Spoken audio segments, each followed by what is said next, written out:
Olá, bom dia, boa tarde ou boa noite para você que mais uma vez está conosco nesta série Chegou a Hora.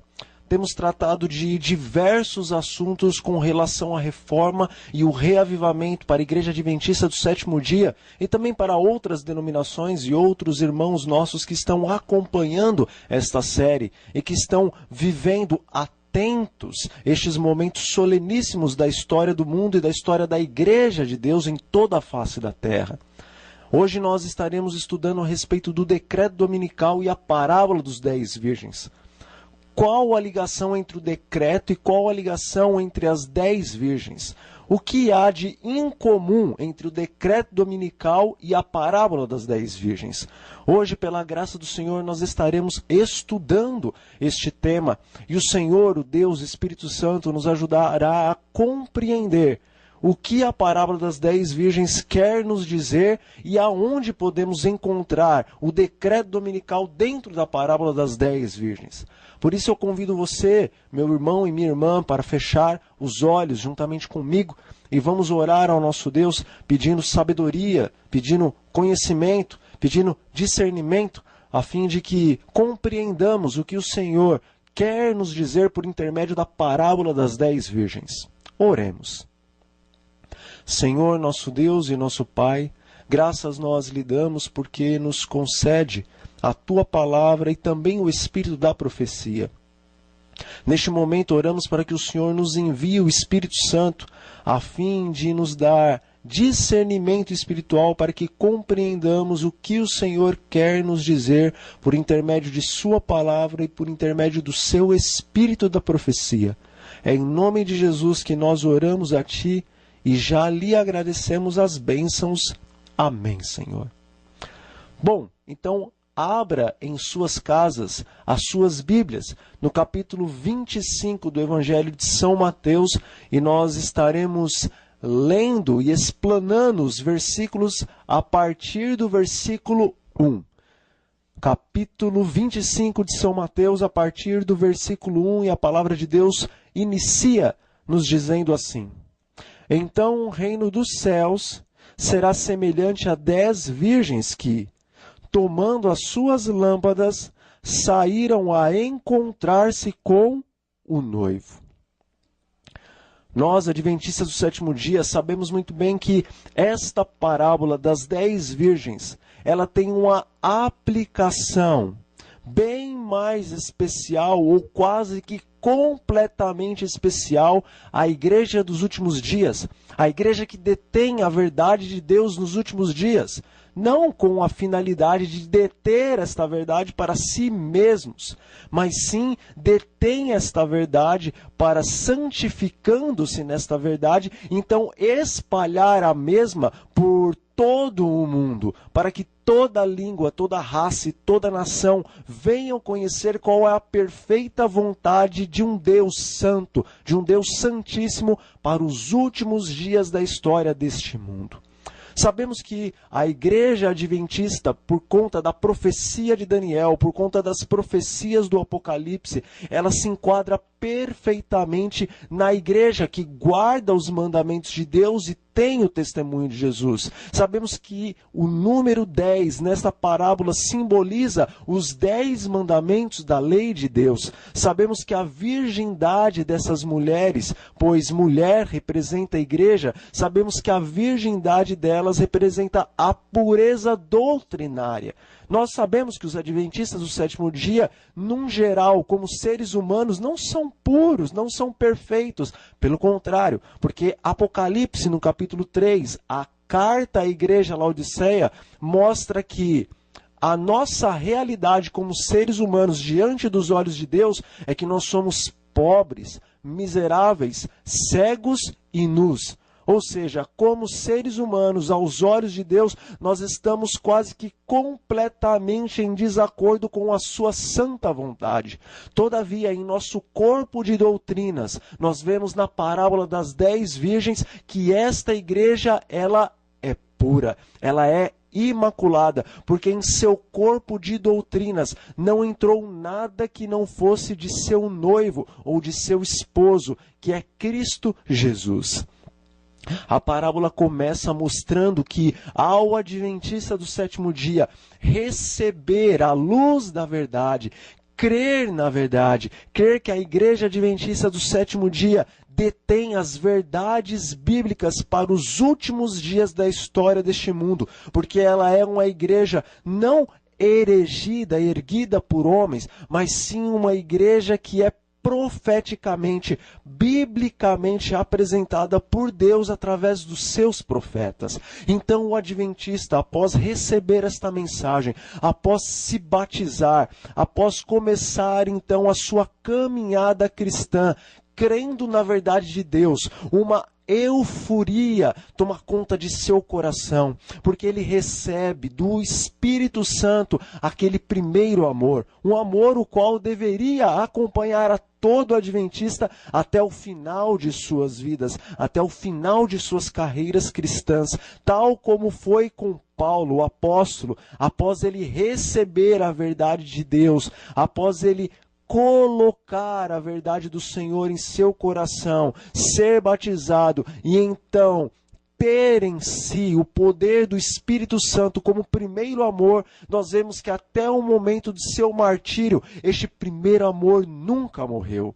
Então o adventista do sétimo dia, quando ele é batizado, quando ele recebe o poder do Espírito Santo, quando este primeiro amor toma conta do seu coração, ele sai a se encontrar com o noivo. Na verdade, as suas atitudes, os seus pensamentos, as suas obras, elas testificam de que esta pessoa que agora se tornou um converso da verdade, um converso de Cristo, um amante de Cristo, da verdade de Cristo, então as suas atitudes testemunham de que ele está indo ao encontro do esposo, indo ao encontro daquele que dentro em breve voltará em toda a sua glória, na glória do seu Pai e na glória dos santos anjos. Todavia nós vamos começar a perceber, e já percebemos, que os adventistas, a grande maioria de nós, quando recebe a palavra de Deus em nossas vidas, em nossos corações, dentro em breve, este primeiro amor, o qual deveria nos acompanhar por toda a nossa carreira cristã, ele começa a se esfriar. Essa é a experiência das virgens, das 10 virgens que nos é apresentada na parábola do capítulo 25 de São Mateus. Mas vamos adiante, vamos ler o versículo 2. Capítulo 25 de São Mateus, versículo 2, a palavra de Deus nos diz assim: 5 dentre elas eram nécias e 5 prudentes. Bom, o Espírito da Profecia tem um texto que está em uma meditação matinal, cujo nome é Maranata, na página 52. O Senhor Deus, Espírito Santo, por intermédio da sua serva Ellen White, a profeta dos últimos dias, de acordo com as próprias profecias bíblicas, nos diz o seguinte: somos representados pelas virgens prudentes ou pelas nécias. Muitos há que não querem demorar-se aos pés de Jesus e aprender dele. Não têm conhecimento de seus caminhos. Não estão preparados para a sua vinda. Tinham a pretensão de estar aguardando o seu Senhor. Não vigiaram e oraram com aquela fé que atua por amor e purifica a alma. Levaram a vida de negligência, ouviram a verdade e concordaram com ela, mas nunca a introduziram na vida prática. Essas são as virgens nécias. As virgens nécias são adventistas do sétimo dia, que creram na palavra de Deus, creram que a igreja adventista do sétimo dia é a igreja profética, a qual é apresentada em Daniel, a qual é apresentada em Apocalipse, a qual é apresentada em outros livros da Bíblia, quer proféticos ou não proféticos. Mas nós cremos que esta igreja, em maior ou menor proporção, ela aparece nos vários livros da Bíblia, de maneira direta ou de maneira indireta nas profecias. Mas as virgens nécias, embora elas creem que a igreja adventista está na profecia, está na Bíblia, estão nos livros proféticos e de uma certa forma, mesmo nos livros não proféticos, nós sabemos que ali a igreja adventista está descrita, pois as suas características são encontradas nos demais livros da Bíblia. Então as virgens nécias, mesmo crendo nisso, embora elas frequentem a igreja, embora elas dizimem, embora elas ofertem, embora elas vivam uma vida de acordo com as regras, de acordo com o que na verdade nos é dito que devemos fazer, de acordo com as formas religiosas que nos são impostas ou que nós vemos outros fazendo, e agora cremos que isto é a religião. Embora nós apliquemos tais coisas nas nossas vidas, as virgens nécias, na verdade, elas não receberam o amor de Cristo em seus corações. As virgens nécias, elas não buscaram verdadeiramente o poder do Espírito Santo. Elas têm a palavra de Deus, elas têm a verdade de Deus. Muitas delas, embora sejam negligentes em buscar a Deus, ainda assim, pelo fato delas terem recebido talentos especiais, elas conseguem memorizar a verdade de Deus em suas mentes. E por conta disso, muitas delas, às vezes, sabem dar os estudos sobre Daniel, os estudos sobre o Apocalipse, sabem explicar a respeito do ministério de Cristo no santuário celestial. Muitas delas sabem dar profundos estudos e fazerem pregações muito eloquentes e cheias de teoria e cheias de teologia. Todavia, em sua aproximação de Cristo, em sua santificação, em sua consagração ao Senhor, em sua entrega verdadeira, nisto elas são negligentes e por isso elas se tornam nécias.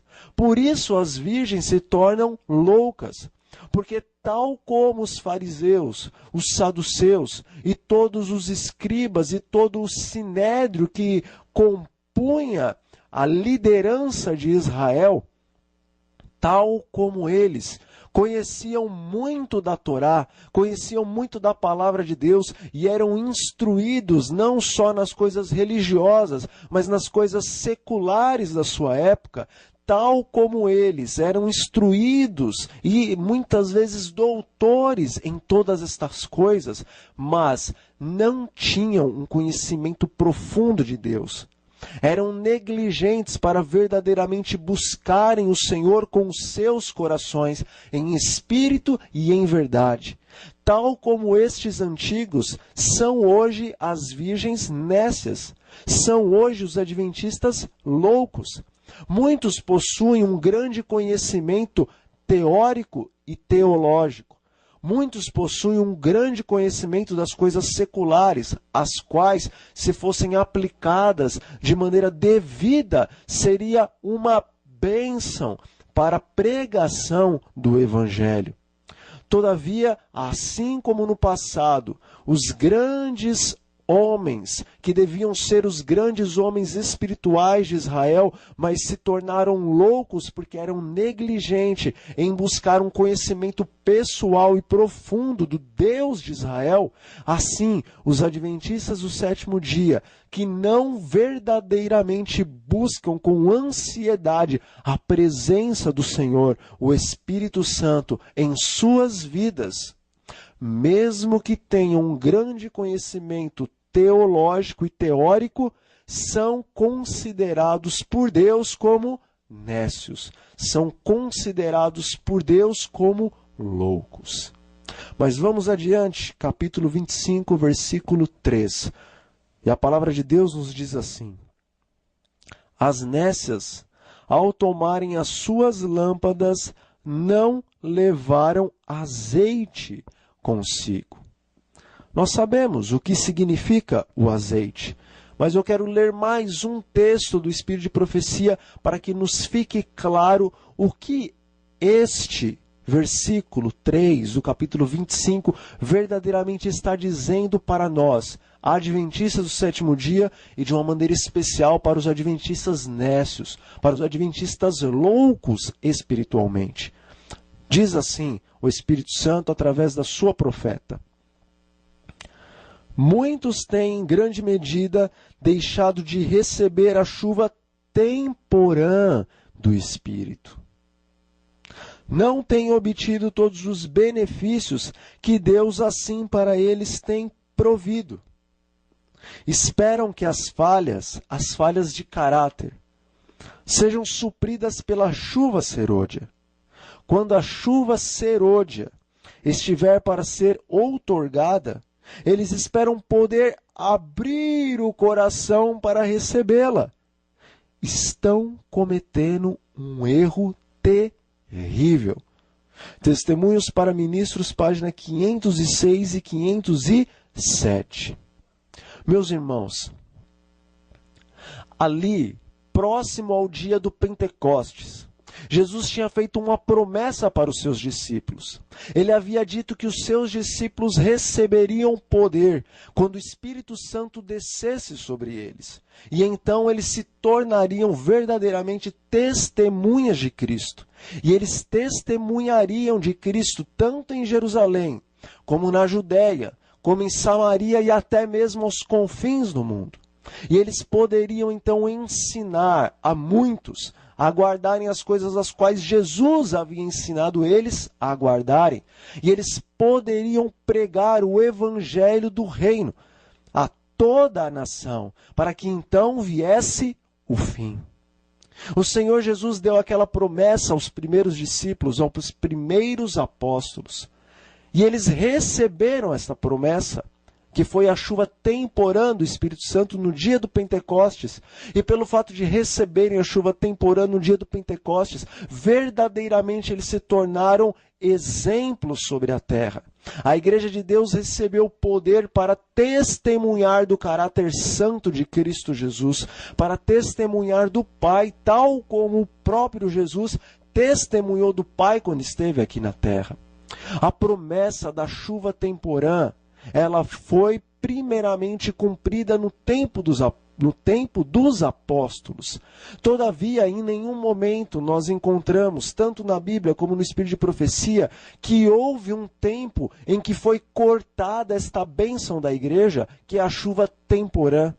Nós sabemos que dentro em breve o povo de Deus receberá a chuva serôdia do Espírito Santo, a qual será mais poderosa do que a chuva temporã em seu início, no dia do Pentecostes. Pois a chuva temporã foi para a semeadura do Evangelho, a semeadura da boa semente. Mas a chuva serôdia, ela é para amadurecer os frutos, os quais a chuva temporã traz à tona. Todavia, pelo fato da chuva temporã não ter sido em momento algum cortado da igreja de Deus, nós vemos que Satanás, em dado momento, acabou convencendo os filhos de Deus que a chuva do Espírito Santo era uma coisa de pouca monta, algo que não deveríamos nos preocupar, algo que quando chegasse no tempo do fim, nos últimos instantes da história deste mundo, antes de Jesus voltar, então essa chuva seria derramada sobre o povo de Deus como chuva serôdia. E então nós, cheios de poder, sairíamos para proclamar o Evangelho eterno a toda tribo, a toda língua, a toda raça e a toda nação, para que então viesse o fim. Ledo engano. Pois o Senhor Deus, Espírito Santo, através do Espírito de Profecia, nos mostra que todo adventista do sétimo dia, que não está diariamente buscando o poder do Espírito Santo como chuva temporã em suas vidas, nunca receberá a chuva serôdia quando esta vier. Os que estão esperando a chuva serôdia para purificar as suas almas, para então transformar os seus caráteres, estão cometendo um erro terrível se porventura antes da chuva serôdia não estão diariamente clamando, suplicando, implorando a Deus, importunando o Senhor em suas orações para que o Senhor diariamente conceda o poder da chuva temporã.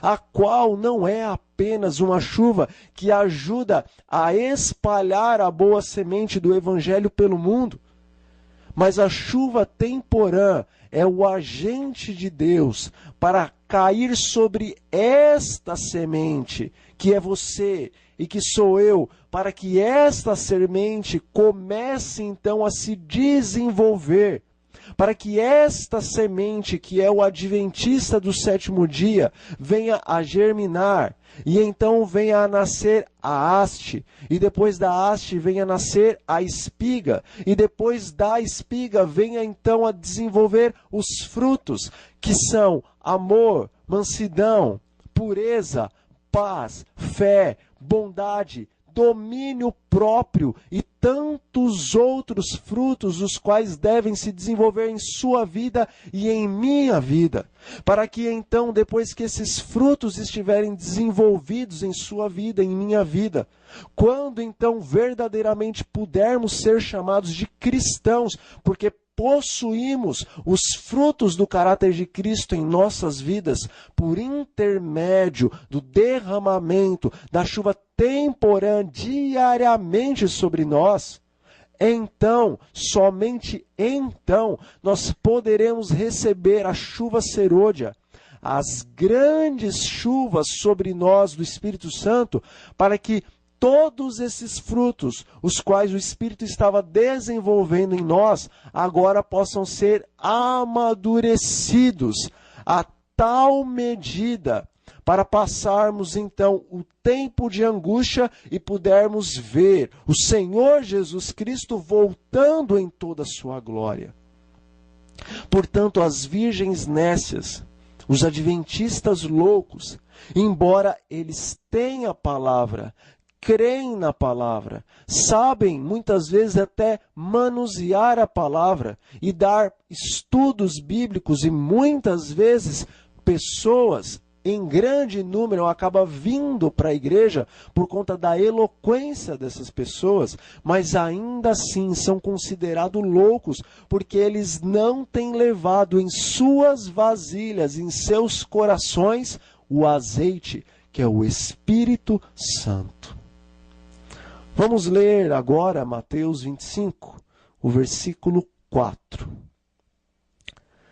No entanto, as prudentes, além das lâmpadas, levaram azeite em suas vasilhas. Veja a diferença entre as virgens nécias e as virgens prudentes. As nécias não levaram em suas vasilhas, em seus corações, o Espírito Santo. Todavia, as prudentes, além delas tomarem em suas mãos as suas lâmpadas, que é a palavra de Deus, lâmpada para os meus pés é a tua palavra, e luz para os meus caminhos. Então, os adventistas que não são loucos, os adventistas que são prudentes, além deles terem a verdade de Deus, além deles buscarem o conhecimento do Senhor por intermédio de sua palavra, a Bíblia, e também por intermédio de sua palavra inspirada, o Espírito da profecia, o qual é a luz menor, que juntando a luz maior se torna em uma luz imensamente grande. Embora eles, os prudentes, leiam a palavra de Deus, eles também buscam mais. Eles sabem que somente a palavra, sem o amor que vem pelo poder do Espírito Santo, somente a palavra não terá poder de transformá-los e não dará poder para eles verdadeiramente levarem de uma maneira como Deus deseja a verdade dos últimos dias, que são as 3 mensagens angelicais. Diz o Espírito da profecia com relação aos adventistas prudentes. O Espírito Santo é o sopro da vida espiritual na alma. A comunicação do Espírito é a transmissão da vida de Cristo. Reveste o que o recebe com os atributos de Cristo. Os que possuem a operação interior do Espírito em cuja vida se manifesta a vida de Cristo, devem-se colocar como homens representativos para servir em favor da igreja. O Desejado de Todas as Nações, página 805. É esta a grande diferença entre os que são prudentes e entre os que são nécios. Pois verdadeiramente, em muitos casos, os prudentes e os nécios estão lado a lado. E é impossível discernir quais são os prudentes e quais são os nécios.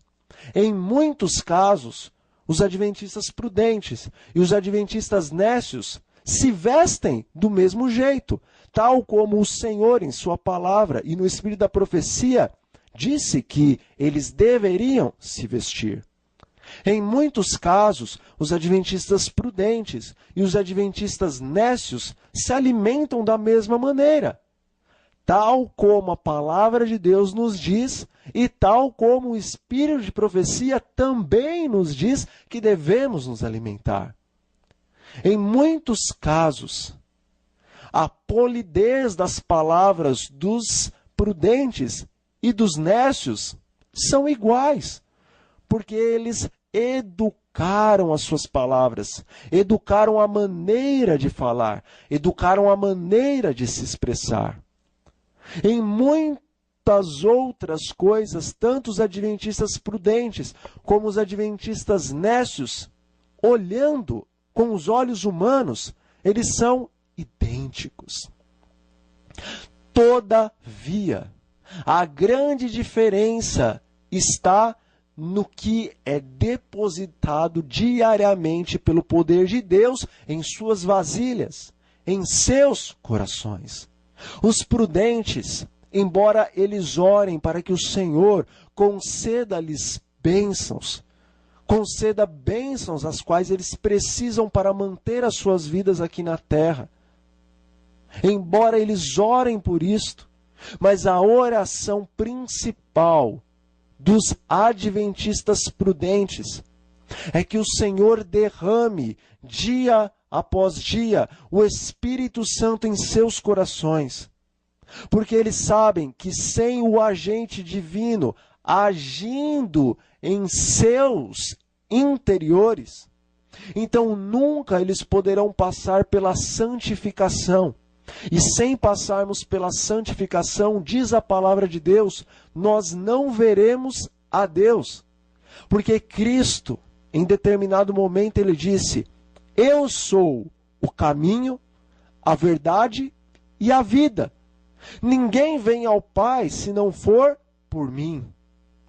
O caminho era a primeira porta do santuário, a primeira porta do tabernáculo, a qual vinha do acampamento para o pátio. A verdade era a segunda porta do tabernáculo, o qual vinha do pátio para o lugar santo. E a terceira porta era chamada de vida. A terceira porta do tabernáculo, o qual dava a passagem do lugar santo para o lugar santíssimo, era chamada de vida. Este era o caminho. Primeira porta, justificação. Segunda porta, representando a santificação. E a terceira porta, representando a glorificação. Ninguém pode passar pela justificação e pular direto para a glorificação, pular direto para onde a glória do Senhor Deus, o Pai, se manifesta. Temos que seguir a Cristo, pois Ele é o caminho, a justificação. Ele é a verdade, a qual nos santifica por intermédio do Espírito Santo. E Ele é a vida, a qual nos dá condições de, pela sua justiça e pela santificação, adentrarmos na Canaã celestial, a qual o Pai, em toda a sua glória, se manifesta. Os adventistas prudentes entendem isso, entendem que precisam da santificação. E a santificação não é algo que nós podemos fazer por nós mesmos, pois o Espírito de profecia fala que deve haver uma reforma e deve haver um reavivamento, mas que estes, reforma e reavivamento, devem estar sob a base do poder do Espírito Santo. Não pode haver reforma, não pode haver reavivamento se não há derramamento do Espírito Santo em sua vida e em minha vida. E os adventistas prudentes, as virgens prudentes, entendem que a nossa oração mais urgente, mais importunante, se assim eu posso dizer, e eu devo dizer, porque o Espírito da profecia me diz que nós devemos importunar a Deus com relação a esta bênção, que é o batismo do Espírito Santo. Então, a oração mais urgente e importunante dos adventistas prudentes é que Deus derrame a plenitude do batismo, do verdadeiro batismo do Espírito Santo em suas vasilhas, em seus corações. Mateus capítulo 25, versículo 5. A palavra de Deus nos diz assim: E, tardando o noivo, foram todas tomadas de sono e adormeceram. Tardando o noivo. Em 1844, depois do grande desapontamento dos mileritas, dos adventistas da época, depois do grande desapontamento o qual nós vemos na profecia do Apocalipse com relação ao livrinho, e também na profecia do próprio profeta Daniel, nós vemos que após a grande decepção, que foi o não regressar de Cristo, então os mileritas, os adventistas da época, agora se reuniram. O pequeno grupo, o qual não se escandalizou pelo fato de Jesus não haver voltado, mas o pequeno grupo que, mesmo não tendo visto Jesus voltar, compreendia que a profecia não estava errada, porque eles sentiram o poder do Espírito Santo acompanhando eles em todo o movimento milerita, e eles sabiam que Deus estava com eles, e que não era algo errado na Bíblia, mas sim algo errado na interpretação que eles haviam feito com relação a outubro de 1844. Então este grupo pequeno de mileritas, de adventistas, se reunindo, então agora orando, eles pediram clareza a Deus para que eles soubessem o que havia acontecido naquele período.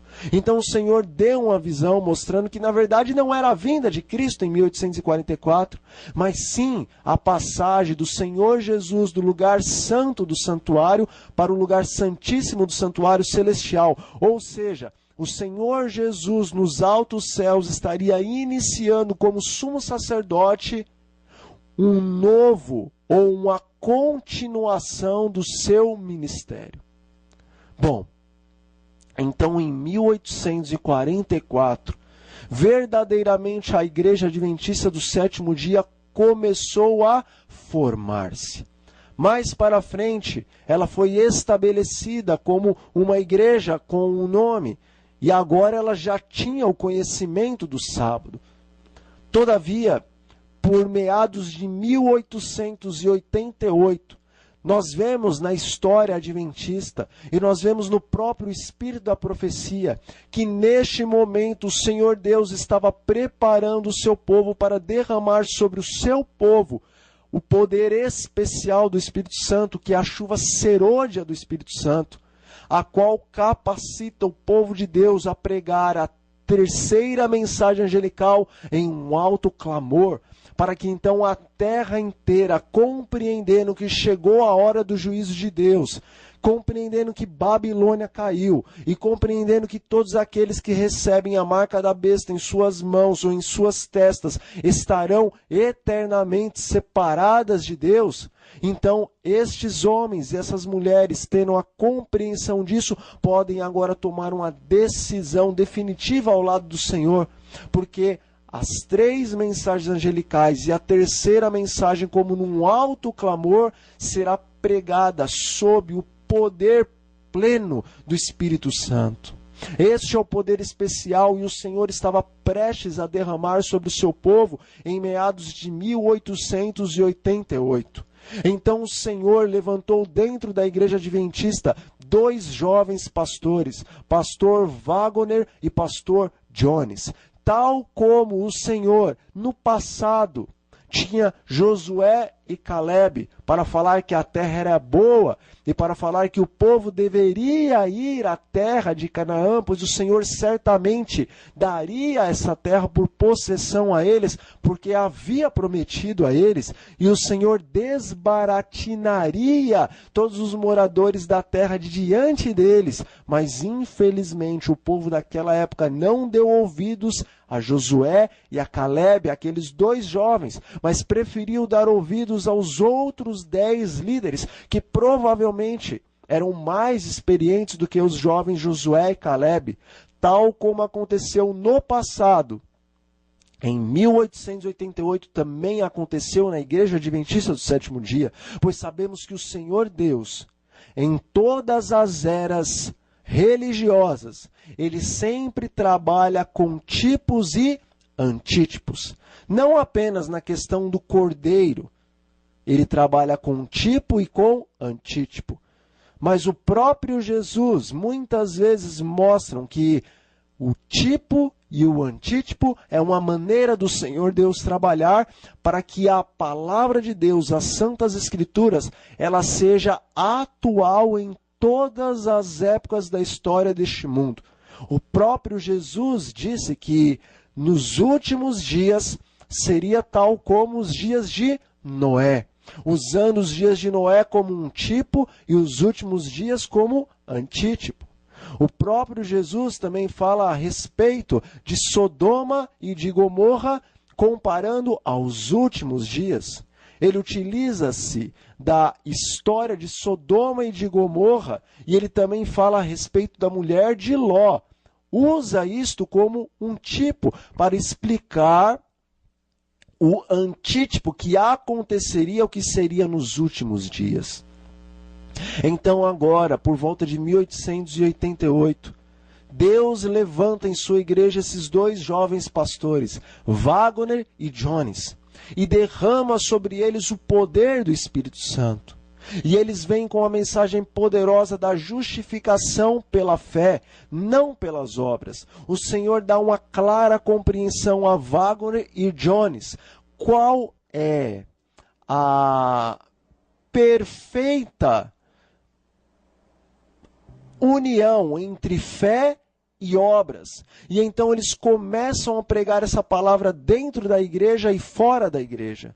O Espírito da Profecia mostra-nos que aqueles 2 pastores foram inspirados por Deus, e a mensagem a qual eles traziam para a igreja, essa mensagem tendia a santificar os irmãos. E depois de ter santificado a igreja adventista, esta mensagem com todo o poder ia ser levada a todos aqueles que estiverem fora da igreja, para que então o mundo inteiro fosse advertido dos juízos e então o Senhor pudesse vir. Todavia, tal como aconteceu no passado, no Israel literal, também aconteceu no Israel espiritual. A liderança da igreja e depois os membros da igreja ficaram com inveja dos 2 jovens pastores, de acordo com o Espírito da Profecia e de acordo com a história do Adventismo naquela época. Eles ficaram com inveja daqueles 2 pequenos, 2 jovens pastores, porque compreendiam que como Deus daria uma compreensão a respeito de justificação pela fé e obras tão clara para esses jovens pregadores, e não daria esta compreensão para nós que há tanto tempo estamos na obra do Senhor. Não reconheceríamos nós que somos os líderes da igreja há tanto tempo as manifestações do Espírito Santo? Então, por conta de inveja, eles não aceitaram as palavras daqueles 2 jovens pastores, Wagner e Jones. E então eles resistiram à palavra do Senhor, a qual estava sendo dada à sua igreja por intermédio desses simples, desses humildes servos do Senhor. Eu trouxe um texto do Espírito de Profecia para compartilhar com os irmãos, o qual está relacionado com esta época de 1888. E a palavra do Senhor nos diz assim: suscitando esta oposição, Satanás teve êxito em impedir, em grande medida, que fluísse para nossos irmãos o poder especial do Espírito Santo de Deus, o qual ele anelava conceder-lhes. O inimigo lhes impediu que obtivessem aquela eficiência que poderia ter tido em levar a verdade ao mundo, tal como os apóstolos a proclamaram após o dia de Pentecostes. A luz que deve iluminar a terra, com toda a sua glória, foi resistida. A luz que ilumina a terra é a pregação do Evangelho eterno sob o poder do Espírito Santo como chuva serôdia. E aqui a serva do Senhor nos diz: a luz que deve iluminar a terra com sua glória foi resistida, e, pela ação de nossos próprios irmãos, tem sido em grande medida afastada do mundo. Testemunhos Seletos, volume 1, página 276. Pois bem, o Senhor anelava derramar o poder especial do Espírito Santo sobre a sua igreja naquele período, 1888 para frente. E então vemos em outros textos que, se porventura a igreja não tivesse negligenciado o receber a mensagem de Deus, então o Senhor Jesus poderia ter voltado na época deles. Isto para nós acaba sendo uma coisa boa, porque nós não estávamos vivos naquela época. Mas como o Senhor então não voltou naquela época por conta da negligência dos líderes e dos membros em aceitar a palavra de Deus, então hoje o Senhor misericordiosamente nos concede a vida e nos concede a oportunidade de entrarmos na Canaã celestial, de sermos o povo que verdadeiramente, tal como no passado poderia ter acontecido com aqueles, verdadeiramente hoje, nos nossos dias, em nossa geração, aconteça conosco. Mas a verdade é que após 1888, após este período, o qual o povo de Deus rejeitou a mensagem do Senhor e acabou impedindo que a chuva serôdia fosse derramada sobre a igreja de Deus, após este período, o qual Jesus então não veio pela negligência da igreja, então a igreja adventista do sétimo dia, ela esfriou em seu zelo de maneira espantosa. Não que ela sempre tenha sido, de 1844 até 1888, num todo, uma igreja muito zelosa, mas muitos dos irmãos que estavam na experiência de 1844 e outros irmãos que foram sendo ganhos para o advento, muitos deles eram extremamente zelosos e estavam se preparando para ver Jesus voltar. Todavia, após o poder de Deus ser rejeitado e Jesus não tendo voltado, então a igreja quase que num todo entrou em uma mornidão espiritual. Embora em números a igreja crescia, mas em espiritualidade a igreja estava decaindo e entrando em mornidão. Pois já que o Senhor Jesus não havia voltado, então agora, por mais que eles fossem religiosos, eles passariam a cuidar de suas vidas de uma maneira mais voltada ao que os homens mundanos, aos que os não cristãos vivem. Portanto, até mesmo a nossa administração, por volta deste período, começou a ficar uma administração mais semelhante a uma empresa do que verdadeiramente a uma igreja que espera o Senhor Jesus voltar. Entramos em uma espécie de mornidão espiritual. E desde este tempo, o qual Jesus poderia ter voltado, mas não voltou, esta é a situação da igreja adventista. E o Senhor nos mostra que somente agora, nos últimos dias, Um pequeno grupo sairá dessa situação de mornidão espiritual. Mas isto é o tardar-se o noivo. Quando Jesus não voltou naquele período, é como se o noivo tivesse tardado, não porque ele designou tardar, mas porque a igreja não quis abreviar a vinda de seu Senhor. Então o noivo não voltou e agora todas as virgens foram tomadas de sono. Todas as virgens adormeceram. Tanto as prudentes como as nécias adormeceram na questão da divulgação do evangelho por todo mundo.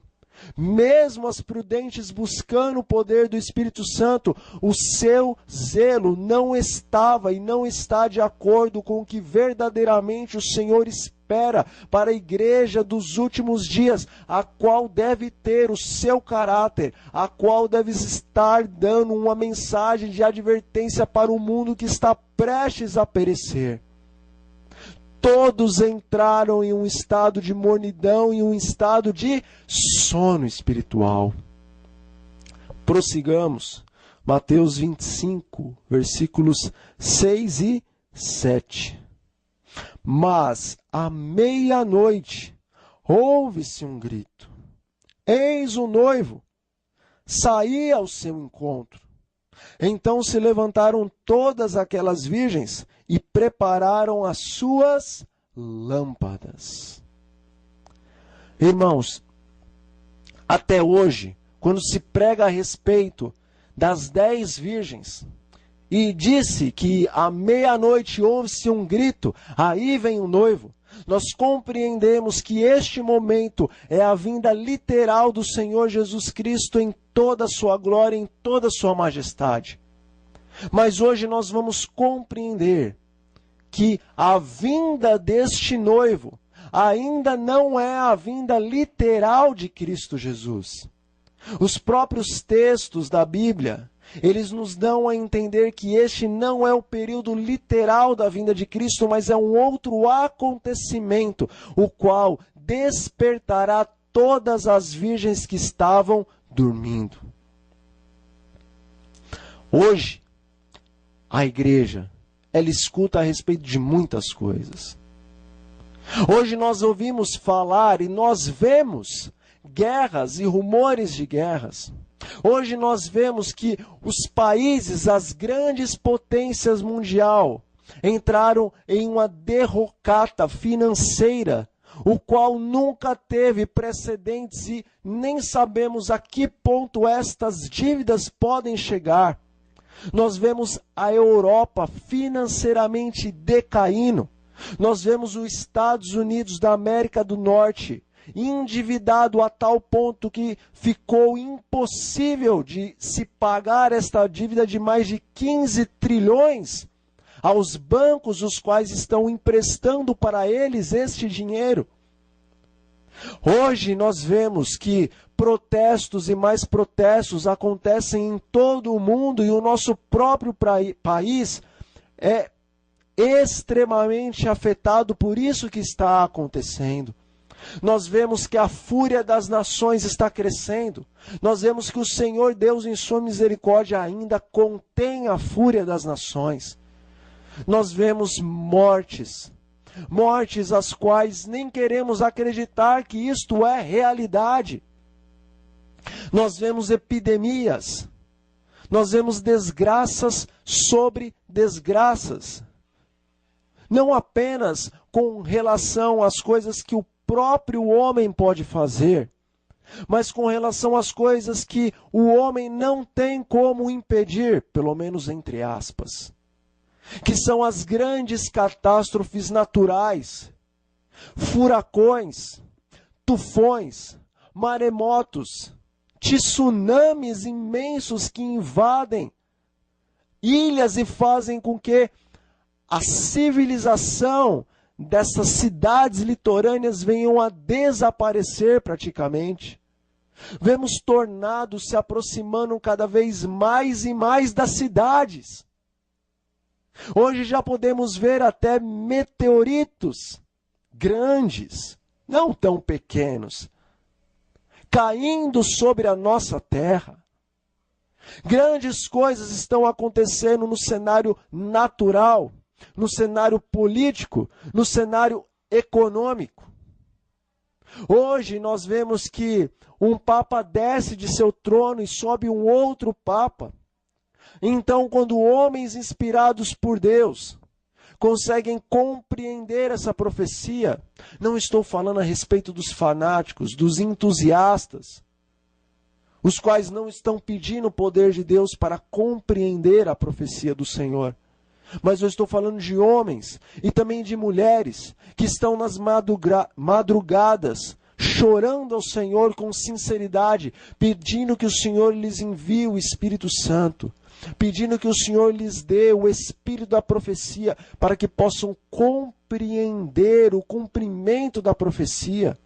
E então, quando o Senhor, em vários pontos do mundo, começa a revelar aos seus servos que estão nesta igreja o cumprimento da profecia de Apocalipse 17, a igreja também descarta isto, tal como descartou a mensagem de Wagner e de Jones, pelo fato deles não serem os grandes teólogos, pelo fato deles não serem os grandes líderes da igreja, pelo fato de serem homens novos. Por conta disso, dispensaram a palavra a qual o Senhor, por intermédio desses jovens, estavam trazendo a toda uma igreja e que ia fazer uma diferença em todo o planeta. Hoje nós vemos que a liderança e os próprios membros não estão buscando o Senhor como verdadeiramente deveriam buscar, e quando o Senhor levanta homens e mulheres, os quais estão recebendo clareza de Deus, conhecimento, sabedoria e discernimento a respeito das profecias e de outras coisas da palavra e do espírito da profecia, não aceitamos a mensagem desses homens e dessas mulheres que são os verdadeiros servos de Deus. Mas tal como os homens no dia de Pentecostes olharam para Pedro e para os demais discípulos e disseram: esses estão cheios de mosto, estão cheios de bebida forte, são ébrios, estão bêbados. Temos dito a mesma coisa com relação aos servos de Deus, os quais Ele está usando para trazer as palavras de reforma e as palavras de reavivamento e as palavras de advertência para a sua igreja amada. Oh, irmãos, nós vemos o cumprimento da profecia diante de nossos olhos. Nós vemos o cumprimento de Mateus capítulo 24 diante dos nossos olhos. Olhamos todas estas coisas, mas o que acontece? Todos nós despertamos do nosso sono espiritual? Não. Não é assim que acontece. Muitas vezes nem olhamos para estas coisas. Entra por um ouvido, sai pelo outro e nem paramos para analisar o que os pregadores e o que as pedras nos querem dizer quando trazem à tona estas notícias em todos os âmbitos da sociedade humana. Portanto, todas essas coisas estão acontecendo e as virgens prudentes e nécias não despertam de seu sono espiritual, mas continuam dormindo, e muitas delas nem querem ser incomodadas porque está tão bom o seu sono, tão bom o seu sono de mornidão, tão bom o estado o qual eles estão vivendo, porque eles podem estar com um pé no mundo e um pé na igreja, eles podem estar cuidando de suas vidas e ainda crendo que quando o Senhor Jesus voltar, transformará o corpo corruptível deles em um corpo incorruptível e os levará para morar eternamente com Ele nos céus dos céus. Muitas não querem ser incomodadas, muitas não querem ser despertadas, muitas preferem continuar dormindo e sonhando que mesmo estando nessa situação de apostasia espiritual, elas ainda irão para o céu.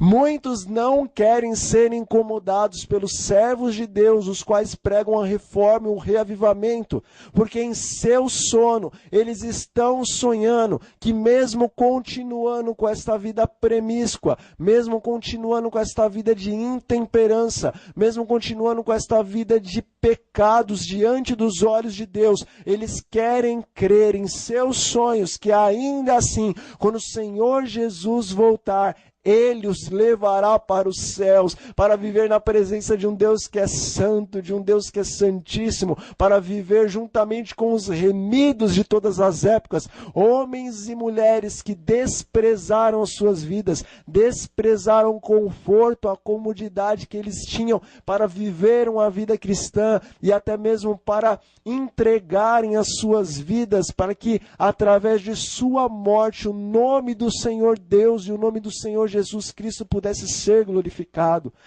Esses adventistas mornos que estão dormindo e sonhando, eles não querem ser incomodados porque acreditam que em seus sonhos, ou acreditam em seus sonhos, que eles poderão fazer parte da comunidade, da civilização dos santos anjos, os quais, quando entram na presença do Altíssimo, velam, cobrem os seus rostos e os seus pés, revelando assim a santidade do seu Deus, revelando assim a reverência que eles possuem, que eles têm por conta da santidade do seu Senhor. Mas os adventistas nécios, eles preferem continuar em seus sonhos, não querem ser incomodados, não querem ser despertos para a realidade, preferem crer que serão salvos para viver num céu desses, numa comunidade santa dessa, mesmo que eles não estão fazendo nada para isto. Oh, ledo engano! Oh, meus irmãos e minhas irmãs, o que será naquele dia, quando o Senhor Jesus voltar? O que diremos? Senhor, Senhor, porventura não fomos professores da escola sabatina? Porventura não demos muitos estudos e muitas pessoas vieram para a igreja por conta de nós? Porventura não cantamos nos corais, não cantamos nos grupos, não éramos solistas do Senhor e estávamos sábado após sábado, quarta após quarta, domingo após domingo, louvando o seu nome na igreja? Porventura, Pai, não demos o dízimo, porventura não demos as ofertas, porventura não fizemos um pacto com o Senhor de um segundo dízimo? E o Senhor os dirá: em verdade ou verdade vos digo, nunca vos conheci. Afastem de mim, vós, que praticais a iniquidade. Irmãos, a verdade é que todas estas coisas acontecem diante dos nossos olhos, debaixo dos nossos narizes, mas nós não despertamos. Ouvimos falar da volta de Jesus vez após vez, mas não despertamos. Qual é o único evento que fará com que todas as virgens adventistas, quer prudentes, quer nécias, despertem de seu sono espiritual?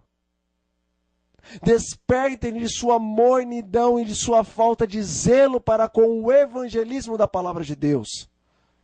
Qual é o único evento? Não é a volta de Jesus.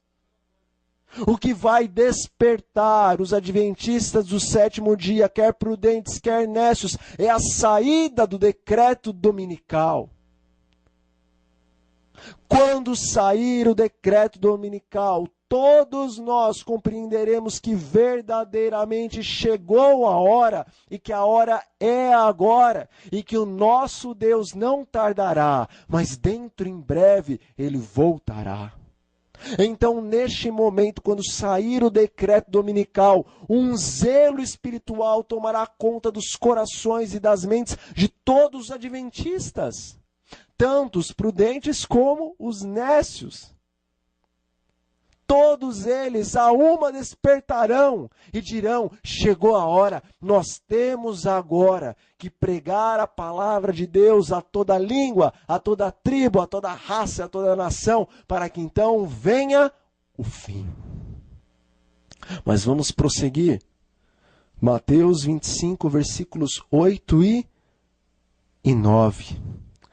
E a palavra de Deus nos diz assim: e as nécias disseram às prudentes: dai-nos do vosso azeite, porque as nossas lâmpadas estão se apagando. Mas as prudentes responderam: não, para que não nos falte a nós e a vós outras.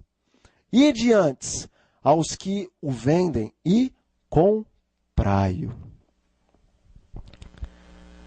Quando sai o decreto dominical, todos nós, prudentes e nécios, tomamos em nossas mãos a palavra de Deus e com zelo saímos a pregar as 3 mensagens angelicais, esperando que logo desça o poder do Espírito para pregarmos num alto clamor a 3ª mensagem angelical a um mundo perverso que está prestes a perecer.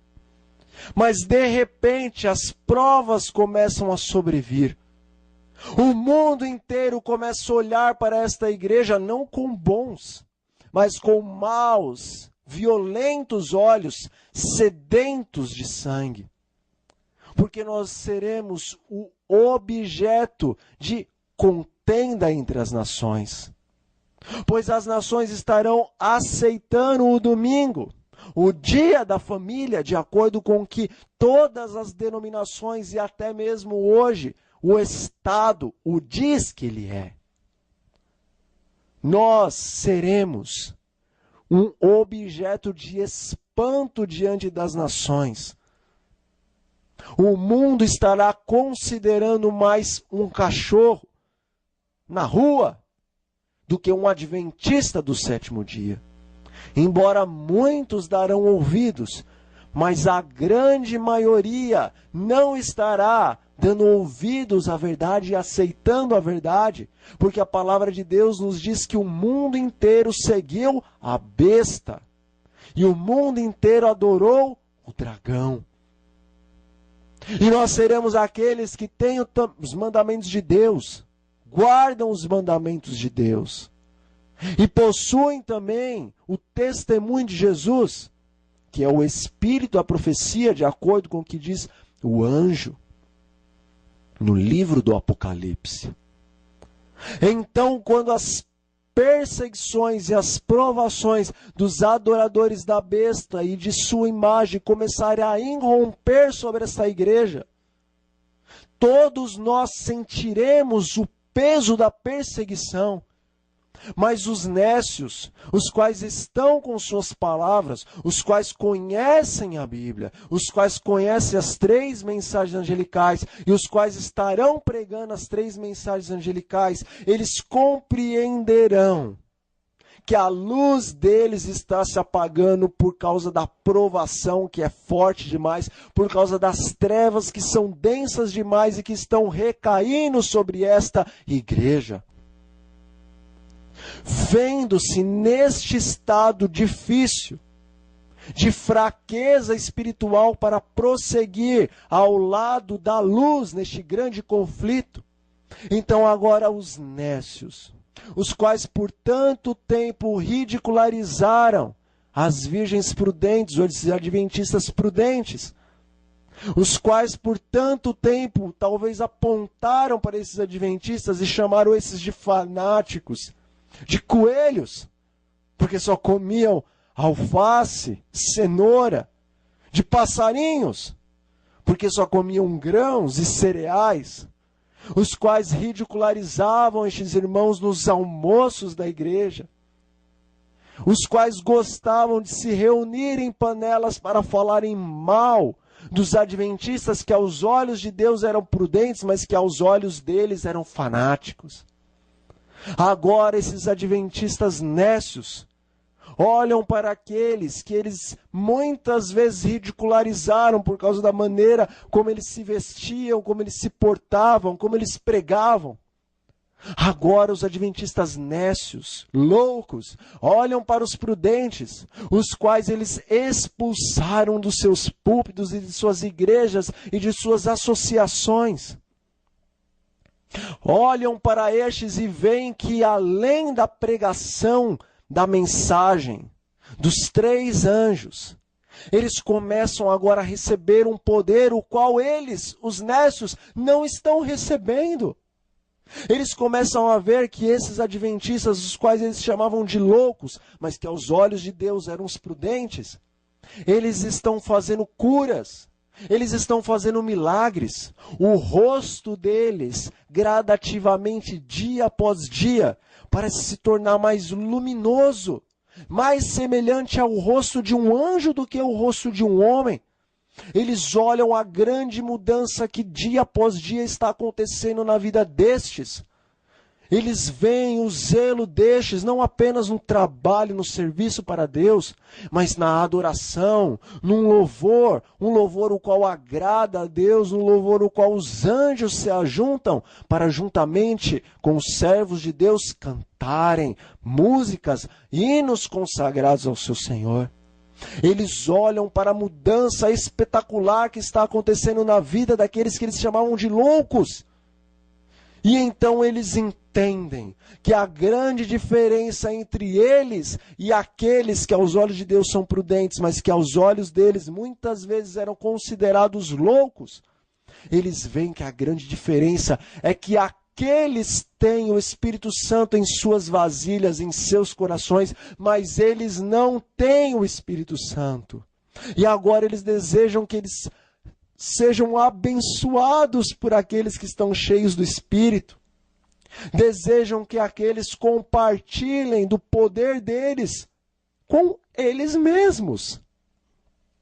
Quem sabe pedem para que eles imponham as mãos sobre suas cabeças, para que então o poder do Espírito que está agindo neles venha a agir neles também. Ou quem sabe eles querem estar junto ao lado desses, para subir na nuvem quando o Senhor Jesus voltar, de mãos dadas com os adventistas prudentes. Mas os adventistas prudentes sabem que a experiência espiritual, o qual nós temos por intermédio do batismo diário do Espírito Santo, essa não pode ser dividida com ninguém. Ela pode ser apresentada à igreja. Todavia, aqueles que a escutam devem agora tomar uma decisão de buscarem essa experiência para as suas vidas. Eles sabem que eles não podem compartilhar, dividir este poder que eles estão recebendo de Deus em suas vidas com as virgens nécias. Então eles dizem às virgens nécias, aos adventistas loucos, para que façam a mesma coisa a qual eles estavam por muito tempo fazendo, que era clamar, suplicar, implorar, importunar pelo batismo do Espírito Santo. E diante aos que vendem. Quem vende o Espírito Santo? O Pai o vende por intermédio do seu Filho, Cristo Jesus, pois o poder do Espírito Santo foi comprado por intermédio do sacrifício de Cristo. Se Cristo não morresse, não ressuscitasse e não fosse aos céus, o Espírito Consolador não poderia vir a nós. O Consolador nos guia à verdade, nos guia a toda a verdade, mas o Consolador também nos dá poder para sermos testemunhas de Cristo. Mas se nós não pedirmos o Consolador, não o recebemos, porque Jesus disse: pedi e dar-se-vos-á. Buscai, então vocês acharão. Batei, e abrir-se-vos-á. Porque todo que pede, recebe. E o que busca, acha. E aquele que bate, abrir-se-lhe-á a porta. E se vós, que sois maus, sabem dar coisas boas aos vossos filhos, então quanto mais o vosso Pai que está nos céus dará o Espírito Santo àqueles que lhe pedirem. Não recebemos o Espírito Santo se nós não pedimos o verdadeiro batismo do Espírito Santo. Então as virgens prudentes agora, elas dizem para as virgens nécias, ide antes comprar com aqueles que vendem. Ide antes fazer o mesmo que nós fizemos. Ore, clame, jejue, faça vigílias, para que Deus derrame sobre vocês o batismo do Espírito Santo. As prudentes dão esses conselhos porque elas não compreendem que neste momento já não haverá mais oportunidade para os adventistas nécios. Continuemos a nossa leitura. Mateus capítulo 25, versículos 10 a 12. E, saindo elas para comprar, chegou o noivo, e as que estavam apercebidas entraram com ele para as bodas. E fechou-se a porta. Mais tarde, chegaram as virgens nécias clamando, Senhor, Senhor, abre-nos a porta. Mas ele respondeu, em verdade vos digo que não vos conheço. Diz o Espírito da profecia com relação a este período, quando sair o decreto dominical. O tempo dos juízos destruidores da parte de Deus é o tempo de misericórdia para aqueles que agora não têm oportunidade de aprender o que é verdade. O Senhor olhará para eles com ternura. Seu coração compassivo se enternece. E a mão do Senhor ainda está estendida para salvar, enquanto a porta é fechada para os que não querem entrar. Será admitido um grande número de pessoas nesses últimos dias que não ouviram o que é verdade, mas que ouvirem o que é verdade pela primeira vez. Eventos finais, isso está no tópico sacudidura. A página eu não sei porque eu tirei isto de um livro online. Mas isso também está no Espírito da Profecia, na carta 103 do ano de 1903. Irmãos, nós temos sido enganados por Satanás e por nós mesmos. Achamos que teremos tempo de buscar o Senhor quando o decreto dominical sair. Mas a verdade é que quando sair o decreto dominical e todos os adventistas se despertarem, neste momento inicia-se o julgamento dos vivos no santuário celestial. E a palavra de Deus nos diz que o julgamento inicia-se sempre pela igreja de Deus. Quando o Senhor começar a julgar os vivos, logo após a saída do decreto dominical, ele iniciará o seu julgamento pela igreja adventista do sétimo dia. Pois esta igreja é a igreja da profecia. Esta igreja que conhece a palavra do Senhor, que guarda os mandamentos do Senhor e que tem também o testemunho de Jesus, que é o espírito da profecia. Esta igreja, em comparação com o mundo, e em comparação com as demais denominações, ela recebeu muita luz. E ela recebeu muito tempo, muitos anos para começar a aplicar esta luz em suas vidas.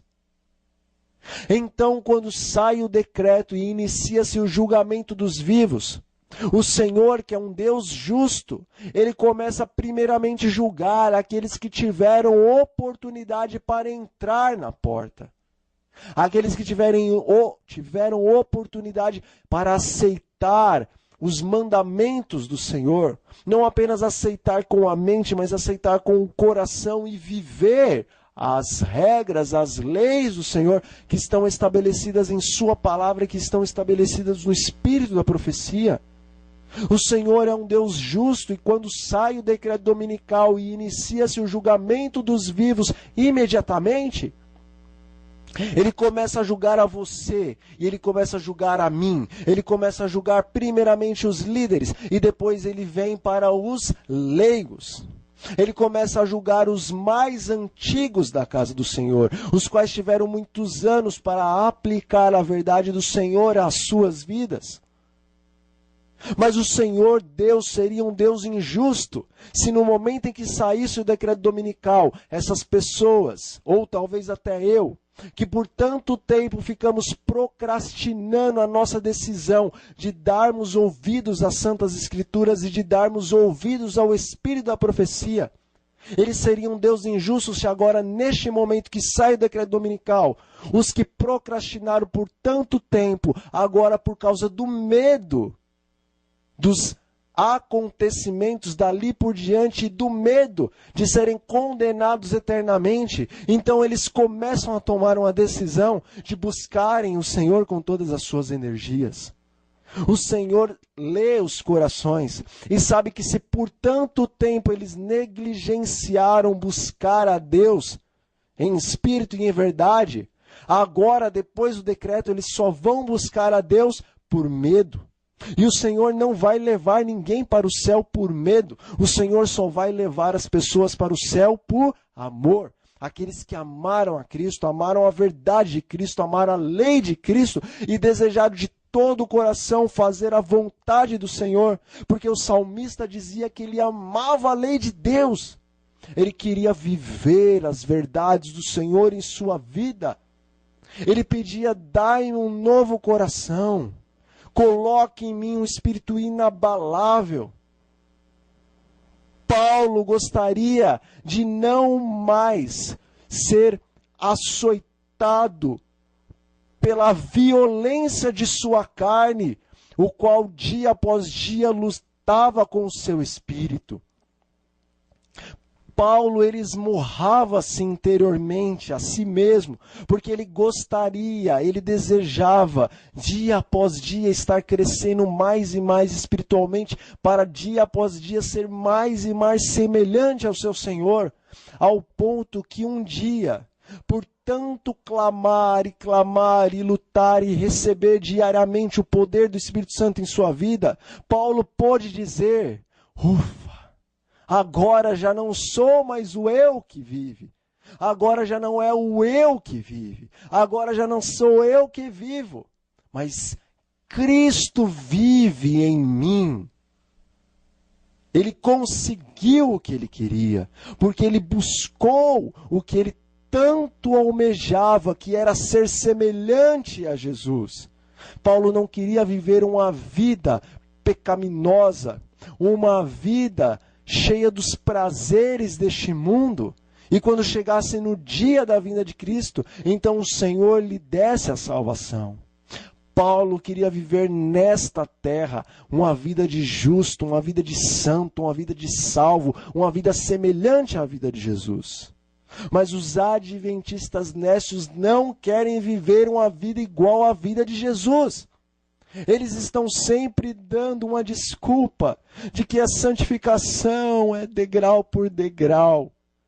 E as pessoas que já estão há mais de 10, de 15, de 20, de 30 anos ainda estão no primeiro degrau porque olham para a escada da santificação e veem que ela é muito íngreme e eles não querem subir essa escada e ficar contando talvez os passos e para arrumar uma desculpa para não subir a escada. Eles dizem que a santificação é algo que acontece vagarosamente. Ó, meus irmãos e minhas irmãs, o Senhor conhece o teu coração e o meu coração. E a verdade é que nós não temos mais 300 anos para andar com o Senhor como Enoque andou. E nós não temos todas as décadas para andar com o Senhor como Paulo andou.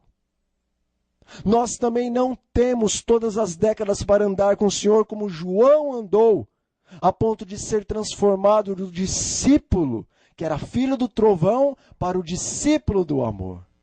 Nós temos pouquíssimo tempo, pouquíssimo período para passarmos verdadeiramente por uma transformação, a fim de sermos o último exército de Deus sobre a face da terra. O Senhor hoje está chamando Enoques, o Senhor hoje está chamando Noés, o Senhor hoje está chamando Abraões, está chamando Moisés, está chamando Daniéis, o Senhor hoje conclama Paulos, o Senhor hoje quer na sua igreja Luteros, o Senhor hoje deseja Ellens Whites dentro da sua igreja, e nós não temos o tempo que esses tiveram para aprender a andar com o Senhor. Gastamos já esse tempo. Gastamos esse tempo e de maneira nenhuma nós aprenderemos a ser homens fortes na fé como esses o foram em um período tão curto, que é o período em que sai o decreto dominical e inicia-se o julgamento dos vivos. Na verdade é simultâneo. Saiu o decreto, começou o julgamento e esta igreja é a primeira a ser julgada. Como você e como eu conseguiremos ou conseguiremos uma experiência tão profunda com Cristo? É impossível. É impossível. Por isso que fala que as virgens nécias, quando saíram para comprar o azeite, quando saíram para fazer suas vigílias, saíram para orar pelo poder do Espírito Santo, saíram para clamar a Deus, para suplicar a Deus. O noivo chegou.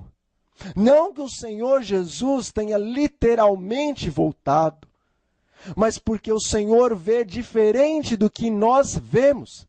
Porque o Senhor dizia que Ele era Deus de Abraão, de Isaque e de Jacó. Mas Abraão, Isaque e Jacó estavam mortos. Mas o Senhor vê diferente do que nós vemos. Ele já via o futuro antes que esse viesse. E Ele já considera as coisas como um dia elas serão.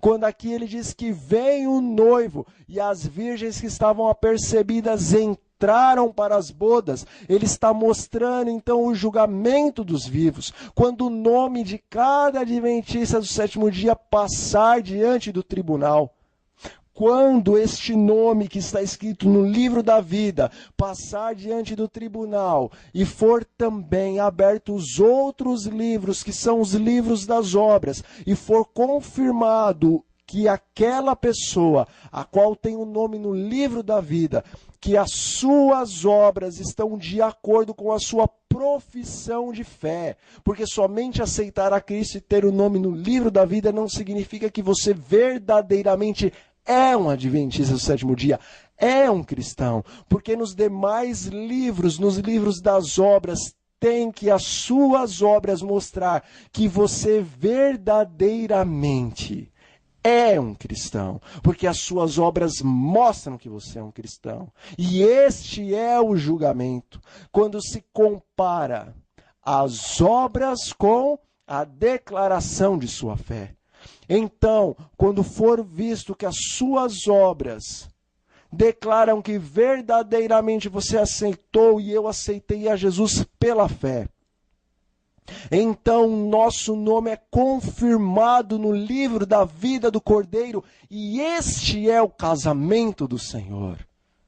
O casamento na antiguidade era antes das bodas, e o casamento do Senhor com a sua igreja não é no dia de sua vinda, acontece no dia que o seu nome e o meu nome for julgado, e se ele for aprovado, naquele momento estamos casados com Cristo. Mas quando ele voltar e nos levar para a Canaã celestial, ali serão definitivamente as bodas. Mas quando o nosso nome for aprovado, então a porta da graça para nós será fechada e nós estaremos do lado de dentro, então já estaremos espiritualmente participando das bodas do Cordeiro. Todavia, as virgens nécias, que estarão buscando desesperadamente o poder do Espírito Santo, algo estranho começará a acontecer neste mundo, o qual atingirá a elas. Aqui no Espírito da Profecia, quando diz dos juízos de Deus, os juízos da parte de Deus, não está falando das pragas. Porque nós sabemos que quando a primeira praga cair, a porta da graça estará fechada para todos, para adventistas e para não adventistas.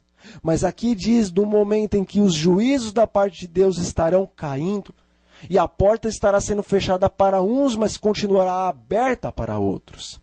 Os juízos de Deus são acontecimentos naturais que sobrevirão sobre a terra, para que neste momento, enquanto a terra estiver sendo sacudida por esses juízos, todos aqueles que nunca ouviram da verdade, ou que por algum motivo não puderam aceitar a verdade, então neste momento dos juízos, em que a terra estiver sendo sacudida, e muitos perderem a esperança neste mundo, então eles poderão de uma vez por todas tomarem uma decisão ao lado de Cristo, ou ouvirão da verdade. E por conta dos juízos, eles olharão tudo aquilo e crerão que realmente o Senhor está voltando, e tomarão as suas decisões ao lado da verdade.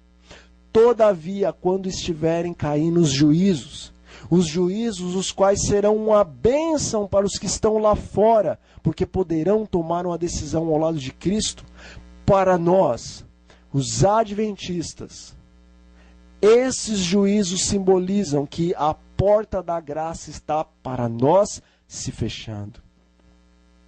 E esses juízos cairão de uma maneira toda especial sobre as virgens nécias. E isso nós podemos ver de uma maneira mais compreensiva em Ezequiel no capítulo 9. E também em Testemunhos Seletos, volume 2, páginas 64 até página 67.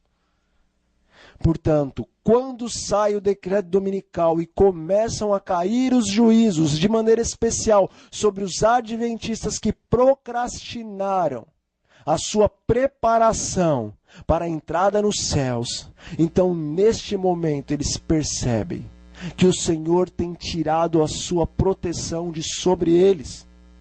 E agora clamam para que o Senhor dê a eles mais uma oportunidade. Tal como Judas.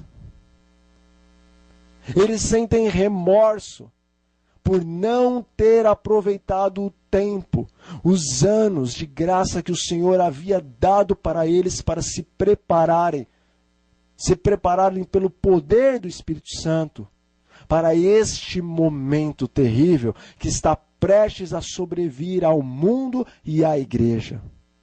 Mas será tarde demais. Quando sair o decreto dominical, todo adventista que teve tempo, mas não quis aproveitar este tempo, então, neste período, para estes, será um tempo o qual não haverá mais tempo. Vamos ler o último versículo, versículo 13. Vigiai, pois, porque não sabeis o dia nem a hora. Dos dias 5 ao dia 19 de outubro deste ano de 2014, o bispo de Roma estará se reunindo com líderes políticos e também líderes religiosos de toda a face da terra. O assunto em discussão será família.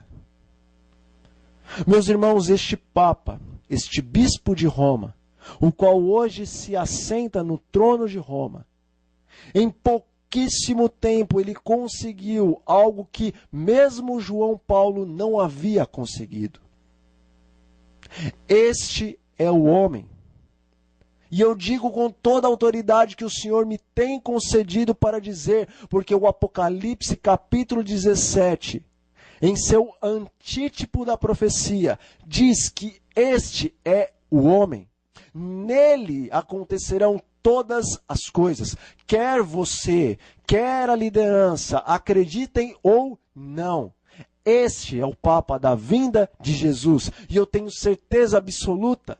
E não apenas eu, mas todos aqueles que têm, com sinceridade, buscado o poder de Deus para compreender a profecia do Senhor, sabem que este é o último bispo que se assentará no trono de Roma antes que o Senhor Jesus venha.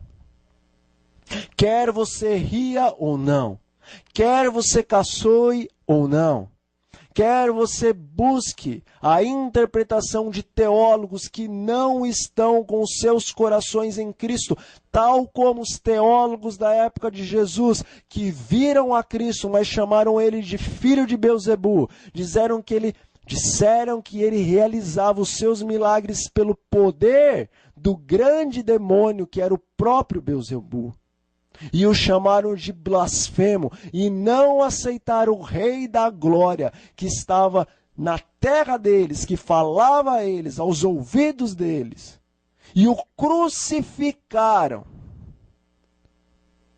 Se você buscar também os teólogos, os escribas, os fariseus, dos nossos dias, e se porventura esses também disserem que não é este o bispo, não é este o Papa.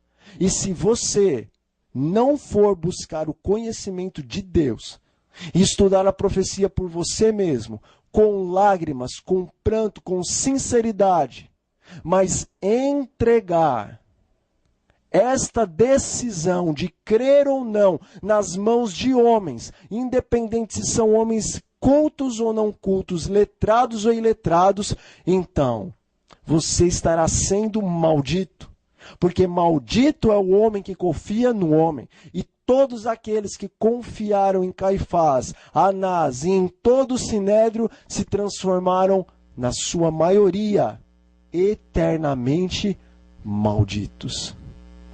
Portanto, vá buscar conhecimento com o seu próprio Deus, e Ele o revelará. Eu não estou dizendo que nesta reunião do dia 5 ao dia 19 sairá o decreto dominical. Mas eu estou dizendo que as medidas estão sendo tomadas.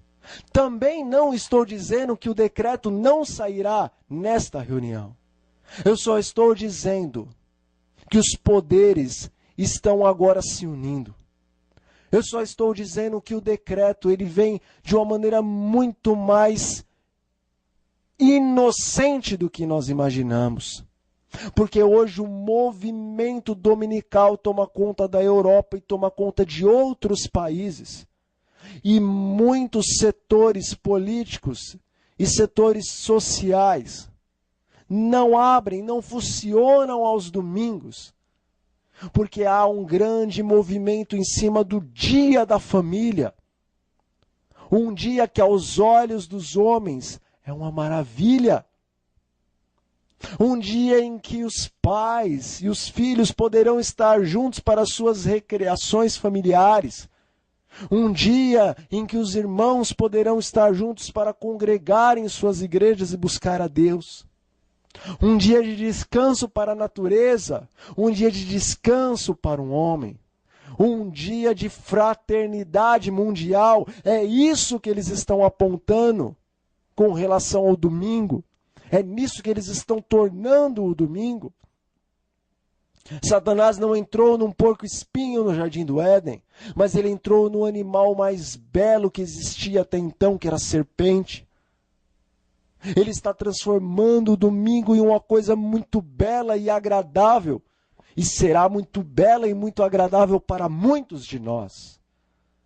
Esta reunião falará a respeito da família.